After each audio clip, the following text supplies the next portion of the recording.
دا ځل راغلی یم کونړ ولایت نورګل ولسوالۍ ته.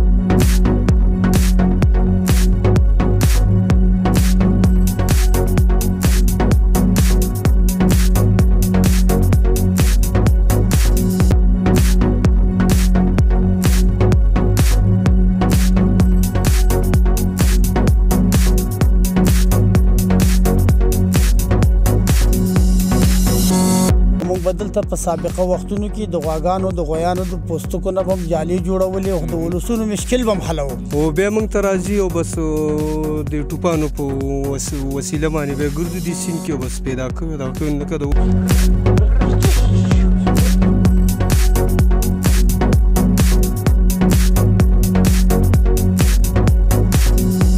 زخمي زمونږ دا جاله برابر دا جاله واوښتله چې واوښته دا خلک مونږ خپل هم د دې جالې لاندې وو. هغه کښتۍ کې خو مونږ روان یو له یوې غاړې بلې غاړې له زوو روانه ده، نور پوهېږو نه چې په کوم سیستم روانه ده، که دغه لږ تشریح کې راته.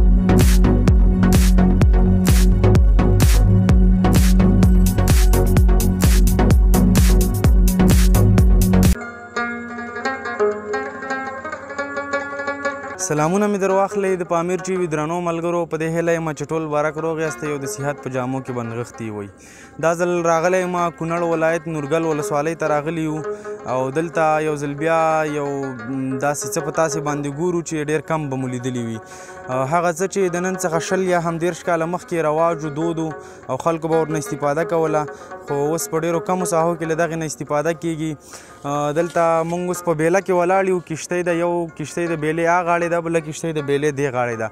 نو دغه د دواړو سیمو خلک یې له یو بل سره نښلولي او خپلې ستونزې راپکوي. زما تر څنګ چې کوم مشران تاسې ګورئ دا ټول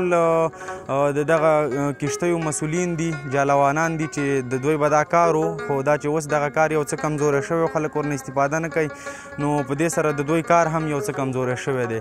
دغه کښتۍ کې به هم ځو، د هغې نندارې به هم په تاسې باندې ګورو، د کونړ د سیند باره کې به هم یو څو خبرې کوو، دغه مشرانو سره به هم خبرې کوو. تاسې زموږ سره تر پایه واوسئ. نو په سر کې خو کاکا جانه تا ته ستړي مو شي وایم په خیر راغلي. په خیر راشي، تم په خیر راشي، تاسو ستړي مو شي، هر کله راشي په خیر راشي. ډېره زیاته مننه کاکا جانه. نو دغه کښتۍ چې تاسې دلته په دې سیند باندې د تګ راتګ لپاره دلته درولي دي، نو که لومړی راته دا ووایي دا فکر در سره څنګه پیدا شو؟ دا فکر خو داسې ما سره پیدا شو چې د قومونو ولسونو ته او حتی دا چې د حکومت چارواکو د تیر شوي او د اوسني حالات ټولو حالاتونه زمونږ د حکومتونو ته معلوم دي او قومونو ته معلوم دي. بالکل. د آدم علیه السلام د وختو چې کوم یو دغه کسبونه تقسیم شوي دي، نو موږ په نامه د جالوانانو یادېږو او موږ به دلته په سابقه وختونو کې د غواګانو د غویانو د پوستکو نه به هم جالې جوړولې او د ولسونو مشکل به هم حلوو. بیا چې دا حالات خراب شول، موږ هم په خطر کې شلو. نو یو څه ناڅه وخت موږ کېناستلو، بیا دغه پلونه شول او د پلونو نه بعد موږ بیا په خپلو ارځایونو کې موږ خپله کارونه شروع کړل. دا چې نن زمونږ حالات صحیح نه دي، موږ غریب ولسونه، پخوا به موږ د ولسونو نه غنم او جوار اخیستل، په هغې به هم خدمت کوو. اوس هغه شیان موږ ته څوک نه راکوي. پلونه جوړ شوي دي، د پلونو په اساس باندې زمونږ مزدوري، زمونږ مشکلات ډېر زیات شوی دی. نو موږ غواړو چې دغه زمونږ ټول لوړپوړي چارواکي دي دا زمونږ فریاد او شکایت دی واوري چې موږ ډېر عاجز خلک یو، د وخت نه د دې ولس مزدوري کړې ده، د حکومت بیګارونه هم تېر کړي، د کامدېش ته د دیوانه بابا پورې موږ جالې وړي دي، موږ د فوجونو خدمت کړی دی، موږ د ولسونو خدمت کړی دی. نو دا خبره د ما نه لږه اوږدېږي چې تا خدای دې وکړي سا تنګه نه کوي. نو مقصد مې په دې کې دی چې موږ بېوسي او نن موږ ډېر مجبوره یو. نو موږ دا غواړو چې دغه هر ځای کې چې جالوان دی باید په هماغه خپل اډه کې دوی ته د ځمکو د ورکولو دغه خالي سیندونه چې پاتې دي د دې زمینه د مساعد کړي او د خلکو ته د ځمکې ورکړي، د خلکو ته د آبادۍ او مشکل دا د حل کړي. ډېره مننه حاجي صاحب محترم. دا چې تاسې دلته اوس فعلا خو دغه کښتۍ شته که نه، د کال څو میاشتې تاسې دلته کولی شئ دغه کښتو څخه استفاده وکړئ او څومره وخت بیا دا کښتۍ دلته د سیند د ډېروالي له وجې او یا هم نورو کومو له وجې دغه تاسې بیا دروئ؟ محترمه دا د ارضي تور ده چې دغه 2-3-4 میاشتې موږ په دې کې خپله مزدوري کوو، مګر هغسې مزدوري هم نشته دی چې دا بقایا موږ په 8 میاشتې وچلېږو. بیا موږ ایران ناست دي په کورونو کې، نه د چا نن خټې شته نه ګټې شته چې موږ یې وکړو. موږ د ډېر مشکل سره حل زموږ حل نشته. نو مشکل دا دی چې مزدوري زمونږ د دې دومره اوږده نه ده د اوړي په موسم کې دا ټول کال کې 3-4 میاشتې ټول کال کې 3-4 میاشتې بیا د څه وجې دا تاسې دا ودروئ سیند زیاتېږي زمونږ اډې خرابې دي زمونږ باید دا اډې جوړې شي زمونږ دغه ګودرونه جوړ شي موږ ورته سابق په لفظ باندې ګودر ویو دا ګودرونه زمونږ جوړ شي نو زمونږ د اډې جوړې شي نو زمونږ به یو څه د دې مزدورۍ یو مشکل حل شي صحیح ده ډېره مننه حاجي صاحب نو خدای دې وکړي چې ستاسې ټول مشکلات حل شي ځکه چې ستاسې ستونزه جدي ده او په نظر کې نیولې پکار دي ډېره مننه حاجي صاحب چې را سره وغږېدې سلام علیکم سلام علیکم کور ودان چې تاسو را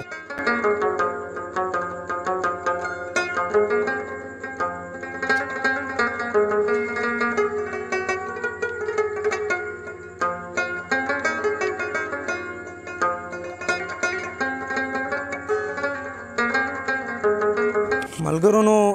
کشتۍ کې یو او دغه د کشتۍ په ساخت باندې به هم تاسې سره غږېږو نو دغه ترڅنګ مې یو کشتیوان ورور دی ستړی مه شې ورور جان خیر اوسې ته په خیر راغلې ډېره مننه نوم محترم که دې واخله نوم مې کال خان دی ښه د نورګل ولسوالۍ یم ډېر ښه دغه کشتۍ کې خو مونږ روان یو له یوې غاړې بلې غاړې له ځو روانه ده نور پوهېږو نه چې په کوم سیستم روانه ده که دغه لږ تشریح کړې راته دا د دې ګرارۍ په واسطه روانه ده او هلته د پاک په نامه دی هغې په واسطه روانه ده او د لرګي څخه جوړ شوی او دی دا د هلته د کنټرولولو لپاره بل کس هم شته او هلته بل کس ولاړ دی هغه خواته به هم لږ ورشو ښه ته راځه تا ډریورین نه غلطه نه شي نه نه صبر ښه ښه څنګه کار خو ډېر زیات سخت نه دی نه نه ښه دی یاره تاسې ورسره عادت یو زموږ لپاره بیا ډېر سخت دی بس نو موږ ورسره عادت یو نو ښه دا کشتۍ دېسې نه کنټرولېږي که دا نه اشترنګ دی او ښه دا یې توله ده او او نور هغه د ګراړۍ په واسطه باندې ځي ګرارۍ که په نه واسطه ځي راځي ښه ښه ډېر ښه ډېره مننه نو په یو وخت کې څومره کسان کولی شي دې کشتۍ کې لاړ شي په یوې کشتۍ کې بس دا څه چې ولاړ دي دغه نه یا پنځلس یا شل دغسې نفر اوښتي شي تقریبا شل خو پکې موږ اوس ولاړ یو او نور هم زیغ تر څو څونه چې پکې زیږي نو هغه هم را انتقالولی شي انتقالولی شو ښه ښه صحیح ده ډېره مننه ډېره مننه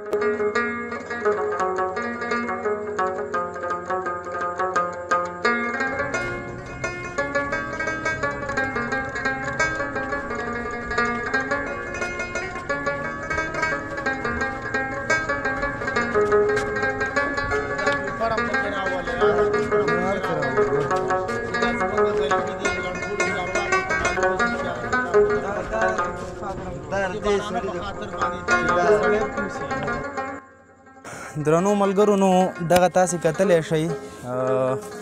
دغه یو چوپړۍ غوندې دوی جوړه کړې ده کله چې باران یا بادي دغه کشتیوان ورور یا همدلته څوک نو په دغې کې دوی خپل ساعت تېروي او د باد و باران نه پکې ځان ژغوري نو دا هم د دوی د مشکلاتو او د دوی د بېوسۍ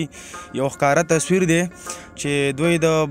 باران نه د پټېدو او د باد و طوفان نه د پټېدو لپاره دغه یو څه لرګي درولي او دې د پاسه یو څه خشاک اچلي دي او ځان یې د دغه باد و باران نه پناه کړی دی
درنو ملګرو نو د کونړ سیند دې غاړه ولاړ یو او دغه خاص کونړ ولسوالي ده اخواته نورګل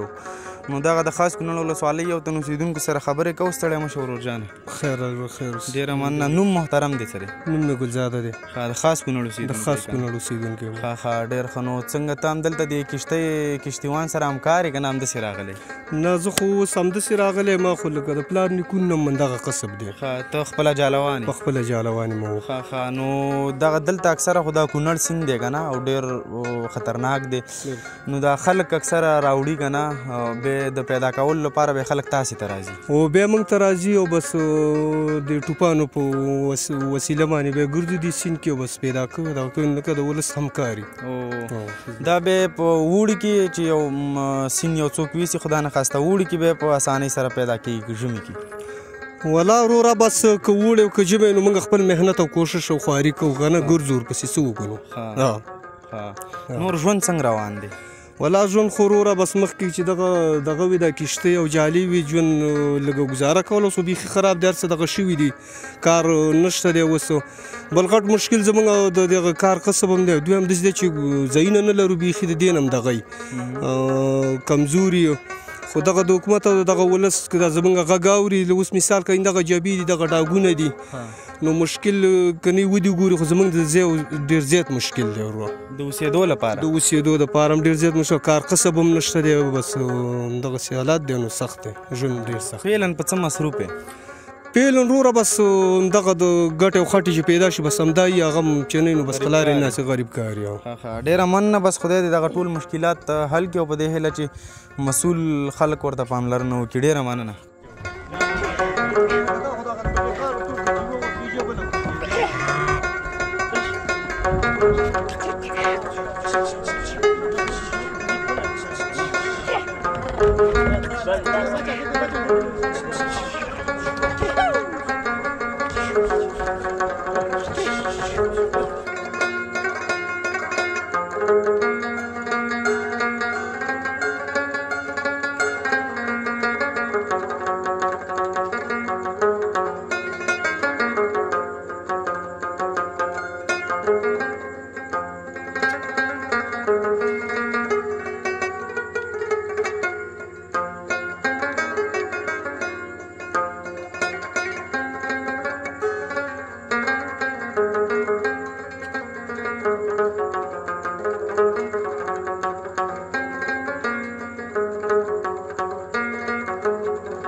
حاجي صاحب جالوان مې څنګ ته ولاړ دی د سره هم خبرې کوو دغه رابطه باندې ورسره غږېږو. ستړی مه شئ حاجي صاحب. تاسو سلیم شئ بخیر اوسئ. ډېره مننه حاجي صاحب. په سر کې که زموږ لیدونکو ته نوم محترم واخلي. د پامیر تلویزیون محترم کارکونکو ستړي مه شئ بخیر راغلی. السلام علیکم ورحمت الله وبرکاته. نوم مې ګل محمد دی نورګل ولسوالۍ اوسېدونکی یم. ښه ډېر ښه. نو حاجي صاحب فعلا څه مصروفیت لري؟ مصروفیت اوس فعلا دپاره کارونه نشته دی کور کې ناست یم. پخوا به دې بیا څه کول؟ پخوا خو زموږ دا نیکونو پلرونو ټول موږ خپل همدغه هم کړی دی د کښتۍ مخکې کښتۍ نه وي دغه د جالو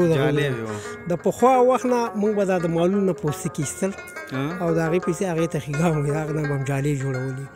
زه هغه قسم مال نه چې پوستکي وباسي بیا هغې نه جالۍ به هم هغې نه به هم جالۍ جوړولي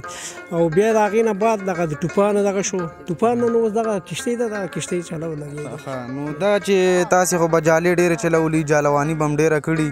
داسې یو جالبه خاطرې سره مخامخ شوی د سیند کې په اوبو کې. ولې ډېرې جالبه خاطرو سره خو د هغې نه به یو د هغې جملې نه به یوه جالبه خاطره چې یو وخت کې تقریبا داسې 20 کاله مخکې یو موټر دغه ته ولیدلی و ده سیند ته ولیدلی و او د هغې پسې مونږ جالۍ لا وکړي دغه د زیړي بابا ساحه کې دلته یو زخمه ده په دې زخمه یو زمونږ دا جاله برابره دا جاله واوښتله چې واوښته دا خلک مونږ خپل هم د دې جالۍ لاندې وو خو زه کوشش هم وکړو ځان هم بېرته جالۍ ته دغه کړو یو 2-3 نفره مونږ نه ویې مړو خو زه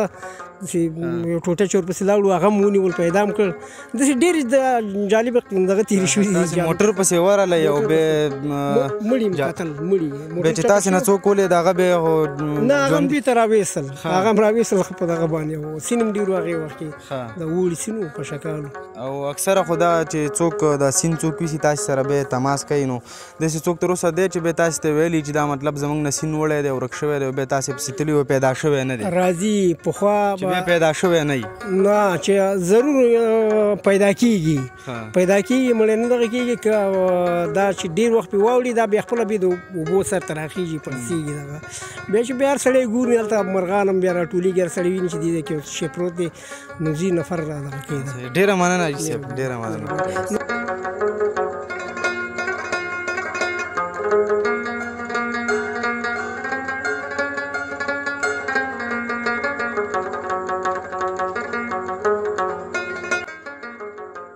ګر چاپیر خلک چې تاسې ګورئ ملګرو دغه اکثره له دوی دا جالوانان دي او د دوی یو شورا هم لري چې په کونړ کې دوی د یووالي او اتفاق په خاطر باندې جوړه کړې ده او د دغې شورا رئیس مې خواته ولاړ دی د سره به یو څو خبرې کوو ستړی مو شي خیر اوسې تسلیم شي ډېره مننه رئیس صاحب نو څومره وخت کېږي تاسې دغه د جالوانان منسجم کړي دي او شورا هم جوړه کړې بسم الله الرحمن الرحیم تقریبا د 19 کال 1999 کال کې موږ د شورا پلان ونیوو ځکه چې ټولو قومونو شوراګانې وې زموږ د جلوانانو شوراګانې نه وې د نورګل نه نیولې د سلطانه پورې دا د کونړ په ساحه کې دي او د زیړي بابا نه نیولې د لالپورې پورې دا د جلال آباد د ننګرهار په ولایت کې دي چې د لغمانه پورې زموږ ترتیب جوړ شوی دی ډېره مننه نو په نورو ولایتونو کې به هم جالوانان ډېر و شته دی تقریبا داسې د لالپورې پورې او د لغمان نه نیولې د لالپورې پورې د کابل په سیند باندې د جلوانانو د کونړ سیند چې یو ځای شوی دی په دې کې ګودرونه شته دی 4 ولسوالۍ دي 10 ګودره دي او دوی کې به خو د تیر په نسبت اوس وخت کې خپل کسب کې به کم خلک کار کوي ځکه چې هغه خو اوس داسې څه نشته دي نو تاسو ولیدله تقریبا د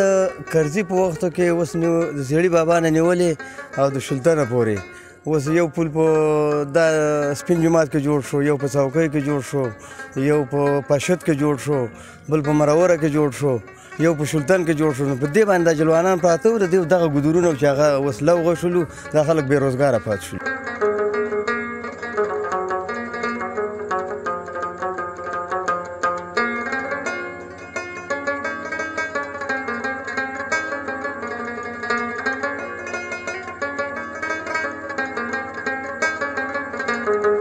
د پامیر ټي وي درنو ملګرو دا و زموږ د نن ورځې خپرونه چې تاسې ته مو وړاندې کړله او دلته راغلي یو دغلته د جالوانانو دغه کښتۍ چلونکو بېلابېلو خلکو سره مو خبرې وکړلې او تاسې ته مو مفصل معلومات د دې په اړه وړاندې کړل یو ځل بیا چې زه د یوې نوې خپرونې سره تاسې ته راځم د پامیر ټي وي په سکرین تاسې ټول په پاک رب سپارم ښاد آباد او بریالي اوسئ